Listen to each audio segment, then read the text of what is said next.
মনে না থাকার সমস্যা বা মনোযোগ ফোকাস না থাকার সমস্যাটা একটা বৈশ্বিক সংকটে পরিণত হয়েছে।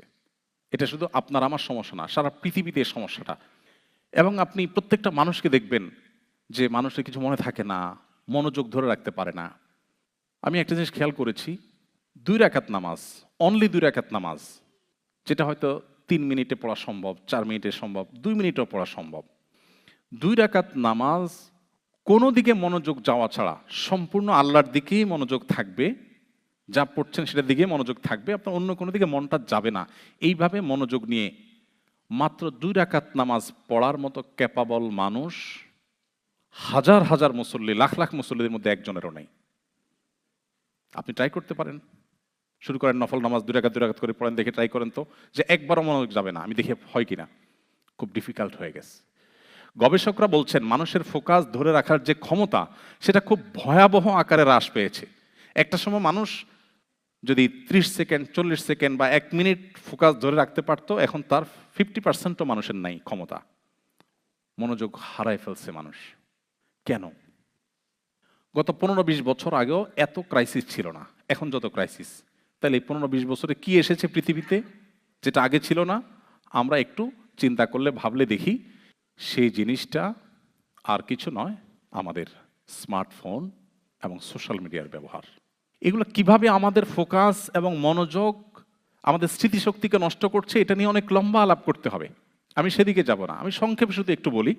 আমি নিজে যখন এই সমস্যাটা ফেস করছিলাম, আমার যে প্রোডাক্টিভিটি কোচ, আমার যে মেন্টর, একজন আমাকে ফিজিক্যাল এক্সারসাইজ করান প্রতিদিন, আরেকজন আমাকে সপ্তাহে ১ দিন কয়েক ঘন্টা সময় নিয়ে আমার সারা সপ্তাহের কাজগুলোকে আরও বেশি প্রোডাক্টিভ এবং আরও বেশি আপনার ভালোভাবে করার জন্য আমাকে গাইড করেন। তো আমার সেই প্রোডাক্টিভিটি কোচ বা আমার যে মেন্টর, পার্সোনাল মেন্টর, আমি তাকে বললাম যে আচ্ছা, আমার মনে থাকে না, আমি এক সময় ২০০ পৃষ্ঠার বই পড়েছি, পুরাটা মুখস্থ হয়ে গেছে, আর এখন একটা সন আমি মুখস্থ রাখতে পারি না, নোট ছাড়া কথা বলতে পারি না।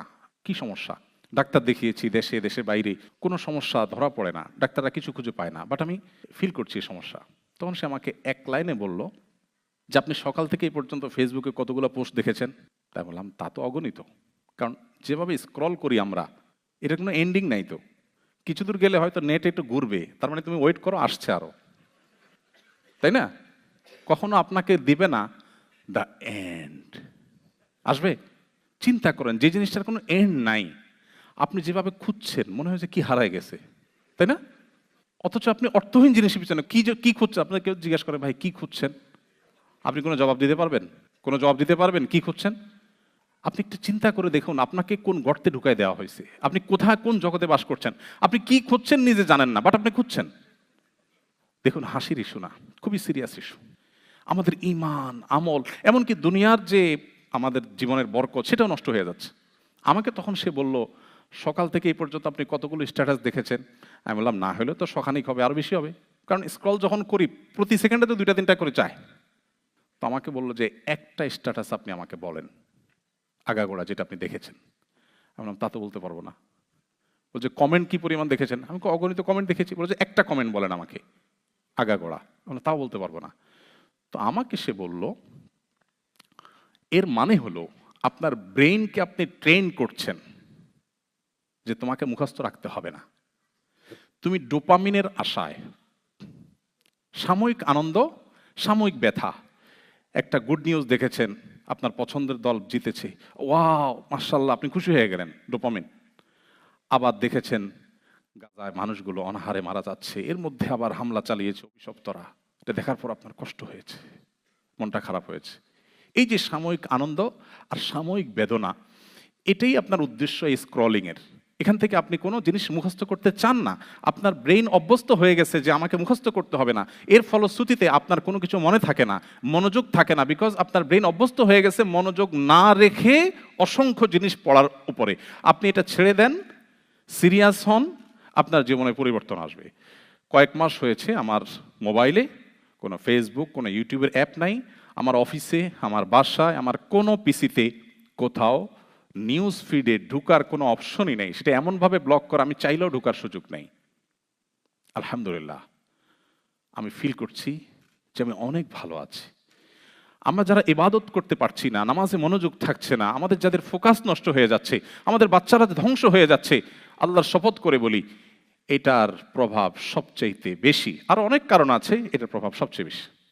আমার 17 বছর 18 বছরের ছেলে, আলহামদুলিল্লাহ, স্টিল নাও তার কাছে কোনো স্মার্টফোন নাই, এবং এটার ব্যাপারে তার কোনো আগ্রহও নাই। তাকে বললেও হয়তো সে বলবে না আমি কি করব। ফোনই ছিল না, একটা ছোট বাটন ফোন দেওয়া হয়েছে বাইরে টাইরে গেলে পড়ালেখার জন্য কোনো কাজে, তখন যাতে যোগাযোগ করা যায়। এর আগে গত বছর দেড়েক আগে তার কাছে ফোনও ছিল না। আপনি বলবেন ফোন না থাকলে কি হবে, যদি একটা বিপদে পড়ে কি হবে? যখন ফোন ছিল না সেই কালে বিপদে পড়লে কি করতো মানুষ? সব মরে সাফ হয়ে গেছে। এগুলো আমাদেরকে শয়তান যেভাবে বুঝাইছে আমরা এভাবে বুঝছি। সো আমাদের মনোযোগ বাড়ানোর জন্য অবশ্যই আমাদেরকে এই জিনিসটার প্রতি খেয়াল রাখতে হবে যে আমরা সোশ্যাল মিডিয়া এবং মোবাইলের নিয়ন্ত্রণ করব। আপনি কি সোশ্যাল মিডিয়াকে ব্যবহার করছেন নাকি সোশ্যাল মিডিয়া আপনাকে ব্যবহার করছে? এটা হলো সবচেয়ে বড় প্রশ্ন। আপনি কি ডাইরেক্ট হয়ে গেছেন নাকি কন্ট্রোল আছে? এটা গুরুত্বপূর্ণ প্রশ্ন। এটা আমাদেরকে শেষ করে দিচ্ছে। অনেক সময় দাওয়াতের কাজের নাম দিয়া ঘন্টাকে ঘন্টা স্ক্রল করছি উদ্দেশ্যহীনভাবে। এটা কখনো একজন মুসলমানের লাইফস্টাইল হতে পারে না, অসম্ভব। আমি জানি এই স্রোতের বিপরীতে আমার কথাগুলো খুব বেশি প্রভাব ফেলবে না, কিন্তু আমি আমার দায়িত্ব পালন করলাম। আল্লাহ যাকে হেদায়েত দিবেন তিনি হয়তো ডিসিশন নেবেন যিনি তার জীবনকে অনেক বেশি প্রোডাক্টিভ করবেন, বরকত দিয়ে পরিপূর্ণ করবেন। আল্লাহ আমাদেরকে তৌফিক দান করুন।